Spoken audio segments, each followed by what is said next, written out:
तो जब भी हम स्पाइडरमैन, आयरन मैन या कैप्टन अमेरिका जैसे कैरेक्टर्स की बात करते हैं तो हमारे दिमाग में सबसे पहले मार्वल कॉमिक्स का ही नाम याद आता है। और मार्वल कॉमिक्स का नाम सुनते ही हमें सबसे पहले मिस्टर स्टैनली की ही याद आती है। और आज भी बहुत से लोगों को यही लगता है कि मार्वल कॉमिक्स की शुरुआत मिस्टर स्टैनली ने ही की थी, जो कुछ हद तक तो सही है बट पूरी तरीके से नहीं, क्योंकि मार्वल कॉमिक्स पहले मार्वल कॉमिक्स नहीं बल्कि एटलस कॉमिक्स हुआ करता था। और उससे भी पहले वो टाइमली कॉमिक्स हुआ करता था, जिसके फाउंडर मिस्टर स्टैनली नहीं बल्कि मार्टिन गुडमैन थे। उन्होंने स्टैनली को एज ए एडिटर हायर किया था, जिसके बाद उन्होंने अपनी काबिलियत के दम पर मार्वल को ढेर सारे नए कैरेक्टर्स दिए। और उसका ही नतीजा आज हम उन सुपर हीरोज को एमसीयू के रूप में देख रहे हैं। आई एम श्योर आज मिस्टर स्टैनली की जो पहचान है वही पहचान केविन फिन की भी 30-40 साल के बाद होने वाली है। और लोगों को यही लगेगा कि केविन ने ही मार्वल यूनिवर्स को क्रिएट किया है, जो काफी हद तक सही भी रहेगा, बट हिस्ट्री हमेशा कुछ और ही बताती है। मार्वल की तरह डीसी भी उतनी ही पॉपुलर है। उनके कैरेक्टर बैटमैन और सुपरमैन तो सुपर हीरोज की पहचान है। उनका जिक्र किए बगैर शायद ही सुपर हीरोज का टॉपिक पूरा हो। पर इन सब के बावजूद भी बहुत ही कम लोगों को डीसी के फाउंडर का नाम पता होगा और इन कैरेक्टर्स के क्रिएटर्स का नाम पता होगा। मिकी माउस के क्रिएटर वॉल्ट डिज्नी की डेथ हुए ऑलमोस्ट 60 साल होने जा रहा है, और उसके बावजूद भी उनके द्वारा बनाए गए कैरेक्टर्स आज भी न केवल जीवित हैं बल्कि अब तो वो और भी ज्यादा वर्ल्ड वाइड पॉपुलर हो चुके हैं। और भी ऐसे बहुत से एग्जांपल्स आपको देखने मिल जाएंगे। और इन सारे एग्जांपल से यही समझ में आता है कि जब एक क्रिएटर अपने आप को पीछे रखकर कैरेक्टर को आगे रखता है तो उसके पॉपुलर होने की संभावना कहीं ज्यादा हो जाती है। पर वही दूसरी ओर जब आप ऐसे फिक्शनल कैरेक्टर्स का इंडियन वर्जन देखोगे तो वो आपको अपोजिट डायरेक्शन में ही जाते हुए नजर आएंगे।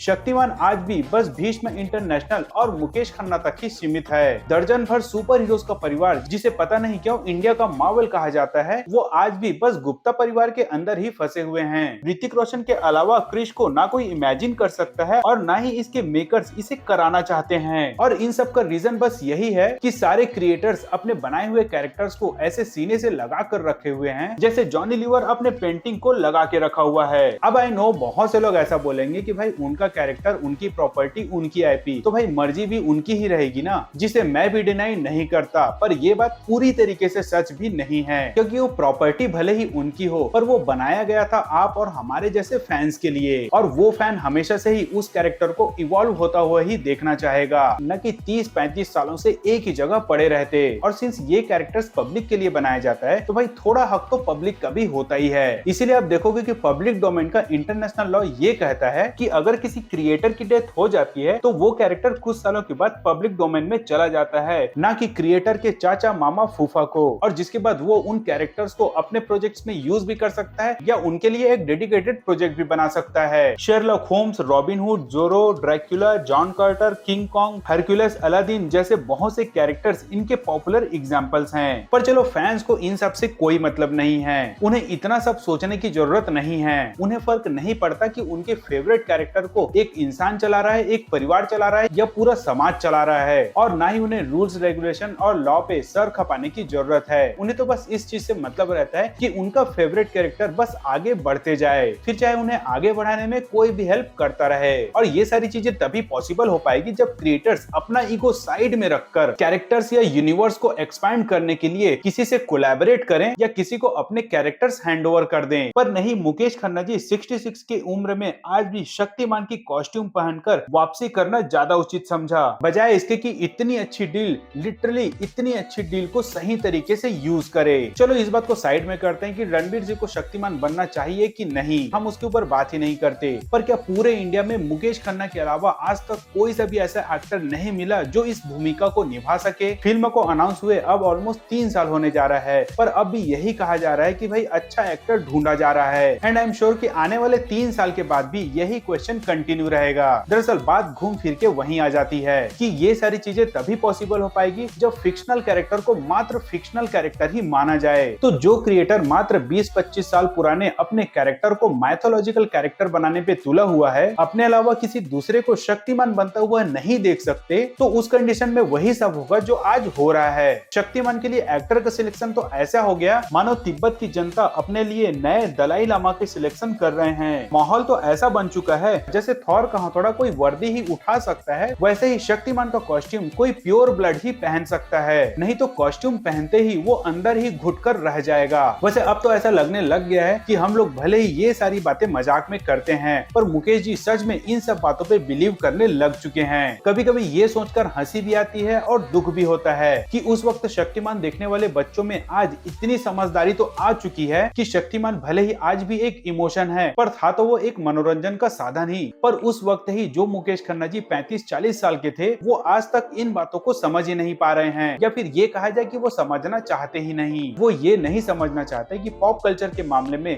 पहले और अब की जनरेशन में जमीन आसमान का फर्क नहीं बल्कि पाताल और गैलेक्सी का अंतर आ चुका है, जो मार्वल, डीसी, एनिमे, गेमिंग और भी ना जाने किन किन चीजों से घिरे हुए हैं। वो आपके 90s के माल को साइड में नहीं करेंगे, बल्कि उसे ही ट्रोल नुमा वेपन बनाकर शक्तिमान पे ही यूज करेंगे, जो शायद मुकेश जी को पसंद ना आए। एक छोटा सा एग्जांपल तो उनके रिसेंट वीडियो पे नजर आ ही गया, जिसके लाइव होने के बाद उन्हें कमेंट ऑफ करना पड़ा। हाँ, ये जरूर बात है कि नॉस्टैल्जिया के नाम पर बेचा गया उनका वो चूरन कुछ चुनिंदा लोगों को जरूर पसंद आएगा, जिसको खाकर वो सोशल मीडिया में जगह जगह ये कहते फिरते हैं कि मुकेश खन्ना जी के अलावा मुझे कोई भी शक्तिमान के रूप में पसंद नहीं। पर माफ कीजिए कि शक्तिमान और सोनी का नाम होने के बावजूद भी अनाउंसमेंट वाले वीडियो को ऑलमोस्ट 3 साल के बाद भी मात्र 8 मिलियन व्यूज मिले हैं, जबकि आजकल तो 50-60 मिलियन व्यूज तो बेंचमार्क बना हुआ है फिल्म की हाइप का, जिसके बाद भी ये कंफर्म नहीं रहता कि फिल्म हिट होगी या फ्लॉप। तो ये गलत फहमी पालना कि शक्तिमान का तो नाम ही काफी है फिल्म को हिट कराने के लिए, भाई ये बिल्कुल गलत है। ये तो वही ना समझी हुई जो कुछ महीने पहले पूजा एंटरटेनमेंट वाले कर रहे थे,